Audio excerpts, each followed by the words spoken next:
నమస్తే welcome to our channel. YCP కీలక నేతలు పేర్ని నాని, అంబటి రాంబాబు చేసినటువంటి కామెంట్స్ని ఏ విధంగా చూడాలి? Ambati Rambabu DGP, IG, Chittoor SP వీళ్ళందరూ కూడా చంద్రబాబు చెంచాలని, ఇక పేర్ని నాని లోకేష్ గారిని గాడు అంటూ సంబోధిస్తూ చేసినటువంటి కామెంట్స్ని ఏ విధంగా చూడాలి తెలుసుకునే ప్రయత్నం చేద్దాం. దీన్ని విశ్లేషించడానికి మనతో పాటుగా ఉన్నారు ప్రముఖ రాజకీయ సామాజిక విశ్లేషకులు అడిసిమెల్లి శ్రీనివాస్ గారు. నమస్తే సార్. నమస్కారం అండి. అధికారంలో ఉండగా ఏ విధంగా పేటరేగిపోయేవారో అందరికీ తెలిసిందే సార్. మరి ఈ మధ్య కొన్ని రోజులు గ్యాప్ తీసుకుని ఇప్పుడు మళ్ళీ మొదలు పెట్టారని చెప్పుకోవచ్చు. ఇంకా అంబటి రాంబాబు గారు విచారణకు హాజరవుతూ అసలు డీజీపీ కానివ్వండి, ఐజీ కానివ్వండి, చిత్తూరు ఎస్పీ కానివ్వండి వీళ్ళందరూ కూడా చంద్రబాబు గారు చెంచాలు అంటూ పోలీసులపైన చేసినటువంటి వివాదాస్పద వ్యాఖ్యలను ఏ విధంగా చూడాలి? ఇకపోతే పేర్ని నాని గారు కూటమి ప్రభుత్వాన్ని విమర్శిస్తూ బాబు గారిని, లోకేష్ గారిని విమర్శిస్తూ లోకేష్ గారిని గాడు అని సంబోధించారు. మరి వీటన్నిటిని కూడా ఏ విధంగా చూడాలంటారు? మీకు దీని కారణం రెండు రకాలుగా ఉంటుందండి. వాళ్ళు అలా రెచ్చిపోవడానికి ఏదో అది మాట్లాడుతున్న తర్వాత రాష్ట్రంలో ఒక అద్భుతం జరుగుతుంది. ఏంటంటే మనం ఎన్నాళ్ళు కరెంటు ఛార్జీలు గురించి మాట్లాడుతూ వచ్చాం. ట్రూ అప్ ఛార్జీలు అంటే గతంలో దానికి తీసుకున్న దానికి వడ్డీలు అవి కలిపి మడతకాజా పెడతా ఉంటారు. మొట్టమొదటిసారిగా 5 ఏళ్ళ తర్వాత ట్రూ డౌన్ అంటే మనకి తగ్గింపు కనపడుతుంది. ట్రూ అప్ ఛార్జీలు లేకుండా దీని గురించి ఏమన్నా మాట్లాడుతున్నాడా?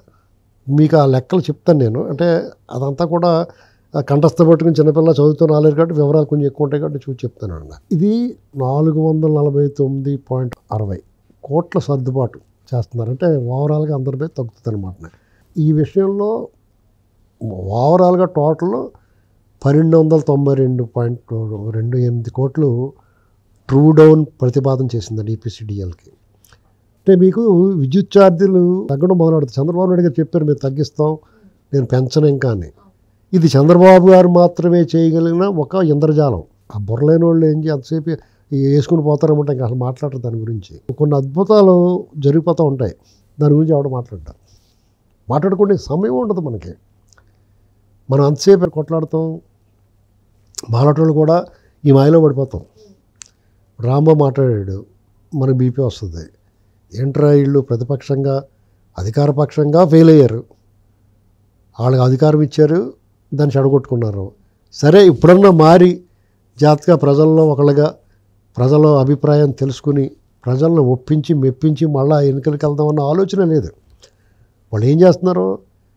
వాళ్ళు ఏ రకంగానూ కూడా కాంప్రమైజ్ అవ్వడం, ఏ రకంగానూ మార్చుకుని ప్రజలను నొప్పిద్దామన్న ఆలోచన రాదు. ఇప్పుడు వాళ్ళ నాన్న చచ్చిపోయాడు, అప్పుడు కనీసం అక్కడ ఏడుపైన నటించలేదు. అది కూడా తెలియదు దానికి. ఏంటండి వెంటనే ముఖ్యమంత్రి అయిపోవాలనుకున్నాడు. ఆయన కాదని రోసయ్య గారికి ఇస్తే ఆయన మా కొంట మీద కునికి లేకుండా చేసాడు. ఇక తర్వాత ఓదార్పు యాత్రలని అదని ఏదని ఆ ప్రభుత్వాన్ని డిస్టర్బ్ చేస్తూ ఉన్నాడు. తర్వాత రాష్ట్ర విభజనకి తెలంగాణ ఉద్యమానికి సాయం చేశాడు. అంటే ఇడిపోతే నేను ఆంధ్ర చూసుకుంటాను, నువ్వు తెలంగాణ చూసుకొని వాళ్ళందరూ కాంప్రమైజ్ అయిపోయి అలాగే అతను ఎక్కడా కూడా పాజిటివ్ కాదు నెగిటివ్లో చేసుకుంటూ వచ్చి ముఖ్యమంత్రి కూడా అయిపోయాడు. అప్పుడు దాన్ని ఖచ్చితంగా నమ్ముతాడు. నా లైన్ కరెక్టే కదా అనుకుంటాడు. ప్రజలు అతనికి పట్టం కట్టేసేటప్పటికి అతను వెళ్ళిన లైన్ కరెక్ట్ అనుకుంటాడు. మీకు ఫలితం వచ్చిందనుకోండి, మీరు కరెక్ట్గా చేయకుండా కొన్ని తప్పుడు మార్గాల ద్వారా మా లక్ష్యాన్ని ఛేదించాలనుకున్నప్పుడు ఆ లక్ష్యాన్ని చేరుకోగలిగితే మీరు వెళ్ళిన మార్గం కరెక్టే అనిపిస్తుంది కదా. అలాగే అతను ముఖ్యమంత్రి కూడా అయిపోయాడు. ఎప్పటికీ అతను మారలేదు. ఎందుకంటే నేను ఆ లైన్లో వచ్చాను, ముఖ్యమంత్రి అయ్యాను. ఇప్పుడు అదే లైన్లో అరాచకం, అవినీతి, దుర్మార్గం అనేటువంటిది నాకు ఆ మార్గంలో ఉన్న మంచినీటి కేంద్రాలు, చలి కేంద్రాలు లాంటివి. అంటే ఆ లైన్ ఎప్పటికీ వర్కౌట్ అవ్వదు కదా సార్. వర్కౌట్ అవ్వదు. కానీ ఇప్పుడు బుద్ధిమాన్యం ఉన్నవాడికి ఏమనుకుంటాడంటే ఒకసారి ఒక విషయంలో నీకు రైట్ అయింది, ఇంకొకసారి ఇంకొక విషయంలో తప్పవద్ది. ధర్మం కూడా అలాగే చెప్తుంది. అర్థమైందండి. కాబట్టి వాళ్ళు మొండివాడు, మూర్ఖుడు అంటే తివరి ఇసుమ నుంచి తైలమ్ము తీయవచ్చు, తిరిగి కుందేటి కొమ్ము సాధించవచ్చు, చేరు మూర్ఖిని మనసు రంజింపజేయజాలమే అంటారు. అర్థమైందండి. కాబట్టి వాళ్ళకి మనం ఎవరన్నా చెప్పినా ఎక్కదో. ఆ ఆలోచనలో వాళ్ళు ఏం చేస్తారో అతనిలాగా అతను మనుషులు ఉంటారు. పేరు నాని ఏమంటున్నాడు, చంద్రబాబు నాయుడు గారు ఇతను మిఠాయి బాటిల్లో దొరికాడు వాళ్ళ గోడౌన్స్. ఆ విషయంలో వాళ్ళు ఏం చేశారు, పట్టుకొచ్చి లోపల శోభ్రంగా కుమ్మేసి ఇంక మళ్ళీ బయట రాకుండా చేయొచ్చు అవకాశం వచ్చింది. సరే ఆడవాళ్ళ మీద కేసులు ఏం పెడతాం, కరెక్ట్ కాదు అనుకున్నాడు ఆయన. అప్పుడు ఇదే నోటితోటి చెప్పాడు చంద్రబాబు నాయుడు గారు చాలా మంచివాడు, గొప్పవాడు అని చెప్పి. మళ్ళీ ఇవాళ లోకేష్ గారు అంటున్నాడు. మరి ఎంతవరకు కరెక్ట్ అది? అంటే వాళ్ళకి ఆత్మశుద్ధి లేదు. అసలు మనసుతో ఆలోచించి అర్థం ముందు నిలబడి మాట్లాడుకోవాలి వాళ్ళు. మనం ఏం మాట్లాడుతున్నాం, ఏం రెస్పాన్స్ వస్తుంది.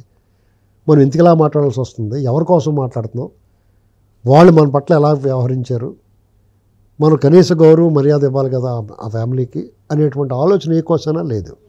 అప్పుడు ఎందుకు క్షమించాలని? అప్పుడు క్షమించిన ఆడిది తప్ప, ఇలా నోట్లకు వచ్చినట్టు మాట్లాడేది తప్ప అంటే క్షమించిన ఆడదే తప్పు. కూలి రవీంద్ర గారు ఆయన అత్యంత సౌమ్యుడిగా పేరు పొందాడు. అతని మీద అన్యాయంగా ఒట్టి పుణ్యాన్ని పెట్టేశారు. ఆయన ఎవడో చంపేసి అది తోసారు అతని మీదకి. ఆయన ఇంకా 13 నెలలు అయినా కానీ ఇంకా దాని గురించి అంటే కనీసం చిన్న పిల్లోడిని కూడా డెప్ప మీద లాగేమనుకో వాడు ఎలా చూస్తాడు పౌరుషంగా, నేను శక్తిహీనుడిని అసహాయుడిని కాబట్టి నువ్వు కొట్టగలిగావు, నేను పెద్దవాడిని అయితే నేను బలవంతుని అయితే నీ తోలు తీసేద్దులు అనుకుంటాడు మనసులో. ఆ మాత్రం వీళ్ళకి లేకపోతే మరి అది కరెక్ట్ కాదు కదా. సార్ ఇక్కడ ఇంకొక విషయం సార్, మీరు చెప్పినట్టుగా ఇప్పుడు మొదటిసారిగా ట్రూ డౌన్ అని వింటున్నాం, గడిచిన 5 ఏళ్ళు కూడా అంత ట్రూ అప్ అవుతుంది.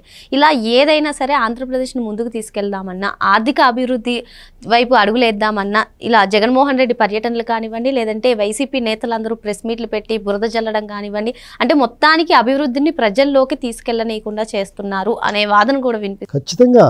ఇప్పుడు మీకు నిన్న మొన్న పేరెంట్స్ మీట్ జరిగింది, ఒక అద్భుతమైన దృశ్యాలు ఆవిష్కృతం. ఏనాడైనా రాజశేఖర రెడ్డి, జగన్మోహన్ రెడ్డి, బాబు కొడుకులు ఇద్దరు నిన్న చంద్రబాబు నాయుడు గారు, లోకేష్ గారు కనిపించిన దృశ్యాల్లో ఉన్నట్టుగా వాళ్ళ దృశ్యాలు ఒక్కటంటే ఒకటి ఉన్నాయా?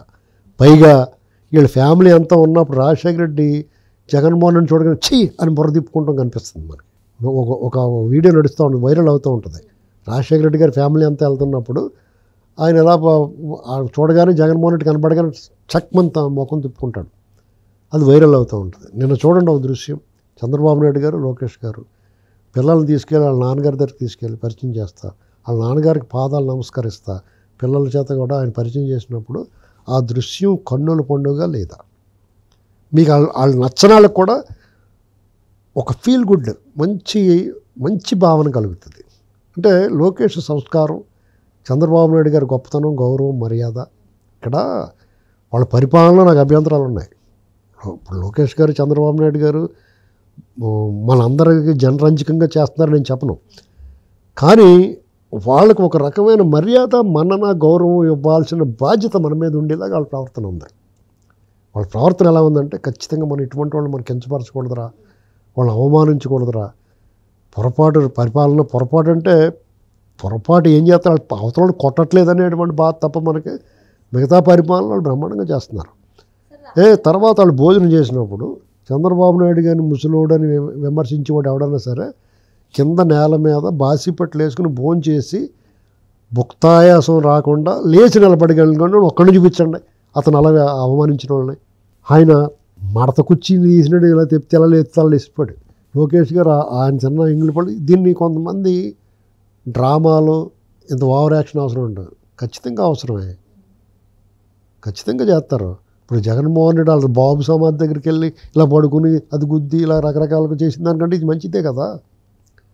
ప్రజలకి ఒక మంచిని బోధిస్తున్నారంటే తండ్రి పట్ల కొడుకు ఇవ్వాల్సిన గౌరవాన్ని అది మీరు అది ఏమని అనుకోండి, మీరు ఒక మంచి సందేశం పోవట్లా బయటికి. ఇప్పుడు తల్లిదండ్రులని కాలుతో తన్నేసి నిన్నే ఇంకో వీడియో వైరల్ అవుతుంది, ఆస్తి కోసమో దేనికోసమో కన్న తల్లిదండ్రులు కొడుతున్న ఒక కొడుకుని చూపించారు. ఎంగిల్ చేతితో పళ్ళు ఇచ్చి కొట్టాడని చెప్పేసి రోసయ్య గారు చెప్పాడు ఇతని గురించి, జగన్మోహన్ రెడ్డి గురించి. మరి ఆ బాబు తన ఎంగిల్ పళ్ళు అని తీసిన కొడుకుని చూసాము నిన్న. ఏంటండి ఏ మెసేజ్ పోతుంది? నేను చిన్న కుర్రోడు మాట్లాడాడు చంద్రబాబు నాయుడు గారి గురించి, అద్భుతంగా మాట్లాడాడు. చాలామంది విశ్లేషకుల కంటే, చాలామంది అధికార ప్రతినిధుల కంటే, చాలామంది నాయకుల కంటే కూడా చాలా అవగాహనతోటి ఎక్కడా తడబాటు లేకుండా తను చెప్పాలనుకుని స్పష్టంగా చెప్పాడు. ఇవన్నీ చెప్పాలంటే అవతల మనిషిలో క్వాలిటీస్ లేకపోతే మాట్లాడలేడు, మనసులో బాటమ్ ఆఫ్ ది హార్ట్ నుంచి రావాలి ఎవరి గురించి అన్నా చెప్పాలంటే. ఇక్కడ ఇలాంటి కొన్ని పాజిటివ్ థింగ్స్ వల్ల చంద్రబాబు నాయుడు గారు మీద ఒకవేళ కొంతమందికి కొంత అసంతృప్తి, అసహనం ఉన్నా అవన్నీ కవర్ అయిపోతాయండి. అర్థమైందా మీకు? మీకు ఈ పేరు నాని అంబటి రాంబాబు వేగంగా ఒక డీజీపీకి, ఎస్పీకి వార్నింగ్ ఇచ్చేస్తున్నాడు. ఆయా సంఘాలు ఏం పీకుతున్నారో తెలియదు. కనీసం మీ ఉన్నతాధికారులని ఇంత దారుణంగా థర్డ్ గ్రేడ్ పోలీస్ స్టేషన్ అతను మాజీ మంత్రి అయితే అయి ఉండొచ్చు. అతను అలా మాట్లాడుతుంటే మీరు ఏమైనా తప్పయ్యారు, మీరు మళ్ళీ ఇంకోసారి మాట్లాడితే నేను తీసుకొచ్చి కూర్చోబెడతామని చెప్పేసి ఎందుకు మాట్లాడతలేదు అంటే వ్యవస్థలో ఈ సిస్టమ్ అంతా కూడా అతలాకుతలం అయిపోయింది. వాళ్ళలో ఒక అన్సర్టనిటీ అంటే వాళ్ళ స్థితి బాగోలేదు. వాళ్ళు ఏం చేయాలో వాళ్ళకి ఒక దిశానిర్దేశం లేదు. కొంతమంది వాలంటీర్ రిటైర్మెంట్ పెట్టుకోవడం అంటే వాళ్ళకి అవినీతికి అరాచకానికి అవకాశం లేనప్పుడు డిఫరెంట్గా పోతారు. దాన్ని ఎవడేం చేస్తాడు ఏంటండి, ఇది చాలా మంచివాడురా బాబు, నిజాయితీపరుడు, రాష్ట్ర అభివృద్ధికి పాటుపడ్డాడు, అటువంటి వాడు వెళ్ళిపోతున్నాడు అనుకోండి, బాధపడాలి. జగన్మోహన్ రెడ్డి ప్రేమికులు వెళ్ళిపోతే మీరు సంతోషించాలి, అవి జతబట్టలు ఇచ్చి పంపించేయాలి ఎల్లరా బాబు అని. కాబట్టి చంద్రబాబు నాయుడు గారి మీద లేకపోతే లోకేష్ గారి మీద వీళ్ళు పేటరైనట్టు పేలితే ఆ పార్టీలకు చెందిన నాయకులు కూడా సరిగ్గా స్పందించట్లా. కూటమిలో బీజేపీ కూడా ఉంది. బీజేపీ లేకపోతే మీరు గెలవలేరని చెప్తున్నారు వాళ్ళు. మరి రాష్ట్రంలో పరిపాలన జరుగుతున్నప్పుడు బీజేపీ కూడా మాట్లాడాలి. అసలు ఇది ఏమవుతుందంటే ఇప్పుడు ఏదైనా మంచి వచ్చిందనుకోండి కూటమి ప్రభుత్వం అంటారు, ఎప్పుడైనా ఏదైనా చెడు ఎదురైందని కూడా చంద్రబాబు గారు చూడతారు. ఇది జరగబోయేది. కాబట్టి అందుకనే ఎక్కడికక్కడ ఆ గాయాలకి టించర్ పూసి అదే అయోడిన్ రాసి దూదంటిస్తారు కదా, అలాగే ఎక్కడికక్కడ క్లీన్ చేసేయాలి కొంచెం బాధ కలిగినా కానీ. ఆ పని చేయమని కోరుతా ఉన్నాం మళ్ళాటోళ్ళు అంతే. మరి అంబటి రాంబాబు పేర్ని నాని గారు పెట్రోగిపోయి మాట్లాడడం సరికాదని చెప్పి కూటమి ప్రభుత్వం కూడా వెంటనే చర్యలు తీసుకోవాలని చెప్పి సార్ డిమాండ్ చేస్తున్నారు. మరో అంశంతో మళ్ళీ కలుద్దాం. Thank you sir.